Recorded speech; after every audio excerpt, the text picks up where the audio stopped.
নমস্কার। শিক্ষা সংক্রান্ত সাজেশন সংক্রান্ত আরো একটি ভিডিওতে আপনাদের স্বাগত জানাই। আপনারা দেখছেন আপনাদের প্রিয় শিক্ষা কুটির। তো যারা আমার কাছে ডিএলএড পার্ট 2 এর সাজেশন চেয়েছিলেন তাদের জন্য এই সাজেশনের ভিডিওটি আমি নিয়ে এসেছি। তো যাই হোক, সাজেশন এডুকেশনাল স্টাডিজের আজ দিচ্ছি এবং এই ভিডিওটি যদি সর্বোচ্চ 500 জন দেখে এবং 500টি কমেন্ট হয় তাহলে অবশ্যই এর উত্তরগুলো আপনারা আমার টেলিগ্রাম চ্যানেলে পেয়ে যাবেন, সাজেশন এবং উত্তর। তো যাই হোক, দেরি না করে আজকে আমরা আমাদের যে সাজেশনে যে গুরুত্বপূর্ণ প্রশ্নগুলি রেখেছি সেগুলি আপনাদের সামনে তুলে ধরবো এক এক করে। তো চলুন আমরা দেখে নিই। তো 7 এবং 16 নম্বরের সম্ভব হয়েছে আমার পক্ষে করা। 2 নম্বরটা আমি করিনি, পার্ট 1টা 2 নম্বরের করেছি যদিও, ঠিক আছে। তো যাই হোক, এডুকেশনাল স্টাডিজ সিসি 02। তো মূলত প্রথম যেটা রয়েছে সেটা হচ্ছে শিক্ষা চিন্তাবিদ এবং দার্শনিক ধারা থেকে কি কি গুরুত্বপূর্ণ প্রশ্ন আছে। শিক্ষা চিন্তা ও শিক্ষা দর্শন আমি সেগমেন্ট করেছি আলাদা আলাদা করে, ঠিক আছে। বিদ্যাসাগরের নারী শিক্ষাটা খুবই গুরুত্বপূর্ণ রয়েছে, ঠিক আছে। বিদ্যাসাগরের নারী শিক্ষা আর হচ্ছে আপনার শিক্ষা চিন্তা, এটা খুবই গুরুত্বপূর্ণ রয়েছে। তার সঙ্গে সঙ্গে গান্ধীজির বুনিয়াদী শিক্ষাটা একদম পুরো সেটটা আপনারা গড়বেন, ঠিক আছে। রবীন্দ্রনাথ ঠাকুরের শান্তিনিকেতন ভাবনা এবং শিক্ষা চিন্তা ব্যাখ্যা করুন। স্বামী বিবেকানন্দের শিক্ষা দর্শন আলোচনা করুন। আর সেই সঙ্গে সঙ্গে ঋষি অরবিন্দের শিক্ষা দর্শন এবং বা পূর্ণাঙ্গ শিক্ষা আলোচনা করুন। এটা কিন্তু খুবই গুরুত্বপূর্ণ প্রশ্ন। এবং পাশ্চাত্য দার্শনিক যে সমস্ত রয়েছে তাদের মধ্যে আমি 3 জনের নাম রেখেছি। রুশোর ইতিবাচক এবং নেতিবাচক শিক্ষা, এটা বড় প্রশ্ন, শর্ট প্রশ্ন, যে কোনো জায়গায় আসতে পারে। তারপরে শিশু শিক্ষায় মাদাম মারিয়া মন্তেশ্বরীর অবদান আলোচনা করুন। আর ফয়েবেলের কিন্ডারগার্টেন পদ্ধতি আলোচনা করুন। এবং যারা ইংরেজিতে সাজেশন চাইছেন তাদের জন্য ইংরেজিতেও আলাদা করে প্রশ্নগুলো রাখা হয়েছে আমার এই সাজেশনে, ঠিক আছে। আমার এই সাজেশনে ইংরেজিতেও প্রশ্নগুলো রাখা হয়েছে যাতে যারা ইংরেজিতে পরীক্ষা দেবেন তাদের কোনো রকম বিড়ম্বনায় না পড়তে হয়, অসুবিধায় না পড়তে হয়। তো আমার ফার্স্ট সেগমেন্টের প্রশ্নগুলো ওখান থেকে কিন্তু আপনারা একটা প্রশ্ন বা দুটো প্রশ্ন কমন পেতে পারেন সর্বোচ্চ। এবার কারিকুলাম, লেসন প্ল্যান এবং পেডাগগি থেকে যে প্রশ্নগুলো গুরুত্বপূর্ণ, যেমন লেসন প্ল্যান থেকে যে প্রশ্নটা গুরুত্বপূর্ণ আছে সেই প্রশ্নের মধ্যে প্রথম যেটা লেসন প্ল্যানের একটা প্রশ্ন আসতে পারে যে লেসন প্ল্যান কাকে বলে। একটি আদর্শ পাঠ পরিকল্পনার 4টি বৈশিষ্ট্য লিখুন এবং প্রাথমিক শ্রেণীর পাঠ্যসূচির অন্তর্গত যে কোনো বিষয় থেকে একটি পূর্ণাঙ্গ পাঠ পরিকল্পনা রচনা করুন। অর্থাৎ ম্যাক্রো লেসন প্ল্যান কিন্তু আপনাদের একটা তৈরি করে রাখতে হবে। ম্যাক্রো লেসন প্ল্যান সেটা আপনারা পার্ট 1-এও যথেষ্ট তৈরি করেছিলেন, তো সেই কারণে এখানে কিন্তু আমরা একটা পঞ্চম শ্রেণীর দিয়েছি, এর আগে এসছে যেহেতু। তো এই যে লেসন প্ল্যান এটা কিন্তু খুব গুরুত্বপূর্ণ। আপনারা যে কোনো জায়গাতেই কিন্তু লেসন প্ল্যান চলে আসতে পারে, তো সেই কারণে আপনারা অবশ্যই একটা করে লেসন প্ল্যান রেডি করে রাখবেন, ঠিক আছে। লেসন প্ল্যানের পরের যে প্রশ্নটা রয়েছে সেটা আলোচনা করব। সক্রিয়তা ভিত্তিক শিক্ষা কাকে বলে বা শিখন বলতে কি বোঝো। তারপর হচ্ছে প্রাথমিক শ্রেণীতে সক্রিয়তা ভিত্তিক শিক্ষাদান পদ্ধতির 2টি উদাহরণ দিন, ঠিক আছে।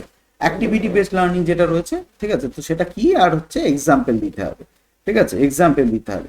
এটা আমার 3 দাগের প্রশ্ন ছিল। এবং পাঠ্যক্রম থেকে কিন্তু খুব খুব খুব গুরুত্বপূর্ণ, পাঠ্যক্রম থেকে কিন্তু একটা প্রশ্ন এবছর হবেই, ঠিক আছে। যে অভিজ্ঞতা ভিত্তিক পাঠ্যক্রম কাকে বলে, ঠিক আছে।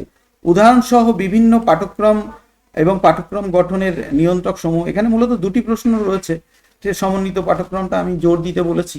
তো এক কথায় সমস্ত পাঠ্যক্রম, বিভিন্ন পাঠ্যক্রমের উদাহরণটা কিন্তু এবছরের জন্য খুবই গুরুত্বপূর্ণ এবং পাঠ্যক্রমের নিয়ন্ত্রক সমূহ এটাও কিন্তু খুবই গুরুত্বপূর্ণ রয়েছে আপনাদের সাজেশনে। এবার শিক্ষায় নির্মিতিবাদ গুরুত্ব এবং প্রয়োগ, এটা 16 বা 7-এর জন্য তো খুবই ইম্পর্টেন্ট শিক্ষায় নির্মিতিবাদটা, ঠিক আছে। গুরুত্ব এবং প্রয়োগ আলোচনা করো, খুবই গুরুত্বপূর্ণ প্রশ্ন। এবার নেতৃত্ব, ঠিক আছে, থার্ড সেগমেন্ট রেখেছি। এটা এতক্ষণ ছিল 2টো সেগমেন্ট, এবার থার্ড সেগমেন্ট নেতৃত্ব এবং শ্রেণীকক্ষ পরিচালনা থেকে নেতৃত্বের প্রকারভেদ আলোচনা করুন, বিশেষত দলগত নেতৃত্ব দান এবং পেডাগগিক্যাল লিডারশিপ, এটা কিন্তু খুব খুব গুরুত্বপূর্ণ, ঠিক আছে। যে দলগত নেতৃত্ব দান এবং পেডাগগিক্যাল লিডারশিপ এটা কিন্তু সব থেকে গুরুত্বপূর্ণ। আর সেই সঙ্গে সঙ্গে কিন্তু আপনারা যদি দেখেন যে শ্রেণীকক্ষ পরিচালনায় শিক্ষকের ভূমিকা, এটা কিন্তু খুব গুরুত্বপূর্ণ প্রশ্ন, এটা এখান থেকে আসতে পারে এই প্রশ্নটা, ঠিক আছে। লিডারশিপ থেকে কিন্তু একটা প্রশ্ন হবেই। প্রান্তিক জনগোষ্ঠী বা মার্জিনালাইজড জনগোষ্ঠীর ক্ষমতায়নে শিক্ষার গুরুত্ব আলোচনা করুন, এটাও খুব গুরুত্বপূর্ণ প্রশ্ন। 8 নম্বর হচ্ছে, এগুলো কিন্তু সবই মিক্সচার, মানে 7 নম্বরেও আসতে পারে আবার 16 নম্বরেও আসতে পারে। শিক্ষার লক্ষ্য, এটা খুব গুরুত্বপূর্ণ যে ব্যক্তিতান্ত্রিক এবং সমাজতান্ত্রিক লক্ষ্যগুলি লিখুন, ঠিক আছে। ব্যক্তিতান্ত্রিক এবং সমাজতান্ত্রিক লক্ষ্যগুলি লিখুন, কারণ এই দুটো প্রশ্ন মানে পড়লে কিন্তু যদি ব্যক্তিতান্ত্রিক লক্ষ্যটা আলাদা করে দেয় সেটাও কিন্তু আপনারা পেয়ে যাবেন। আবার যদি সমাজতান্ত্রিক লক্ষ্যটা আলাদা করে দেয়, সেটাও কিন্তু আপনারা এখান থেকে পেয়ে যাবেন। এবং বুদ্ধি করে লিখতে হবে, কিন্তু এটা কিন্তু মাথায় রাখতে হবে, বুদ্ধি করে লিখতে হবে। ঠিক আছে, নেক্সট হচ্ছে সব প্রথাগত শিক্ষা সংস্থা এবং সহপাঠক্রমিক কার্যাবলীতে প্রথাগত শিক্ষা সংস্থা হিসেবে বিদ্যালয়ের ভূমিকা আলোচনা করুন, খুবই গুরুত্বপূর্ণ প্রশ্ন। আর বিদ্যালয়ের সামাজিক সাংস্কৃতিক পরিবেশের বিকাশে সহপাঠক্রমিক কার্যাবলীর ভূমিকা লিখুন। দুটোর মধ্যে একটা প্রশ্ন আসবেই, ধরে রাখুন, একদম ফাইনাল।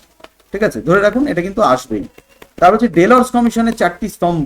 ঠিক আছে, 4টি স্তম্ভ উল্লেখ করে তাদের সম্পর্কে আলোচনা করুন। ঠিক আছে, ডেলর্স কমিশনের 4টি স্তম্ভ উল্লেখ করে আলোচনা করুন, মানে উল্লেখ করে সে সম্পর্কে বিশদে আলোচনা করুন। এটাও কিন্তু খুব গুরুত্বপূর্ণ, এর আগে এসছে পরীক্ষায়। শিশুকেন্দ্রিক শিক্ষা আর শিক্ষায় সমতা এবং ন্যায়সঙ্গত সুযোগ কিন্তু খুব গুরুত্বপূর্ণ এখান থেকে। ঠিক আছে, এবং এই উত্তরগুলো চাইতে গেলে অবশ্যই 500টা কমেন্ট কিন্তু প্রয়োজন। ঠিক আছে, 500টা কমেন্ট প্রয়োজন। শিশুকন্যাদের জন্য বিভিন্ন সুযোগ সুবিধা এবং পরিকল্পনাগুলি আলোচনা করুন। ঠিক আছে, আর বেশি কিন্তু নেই। ঠিক আছে, আমি অল্প কিছুই রেখেছি প্রশ্ন, তার কারণ আপনাদের যাতে সময়টা কম। ঠিক আছে, সময়টা কম, তো সেই কারণে আমি কিন্তু আপনাদের জন্য খুব কম প্রশ্নই রেখেছি।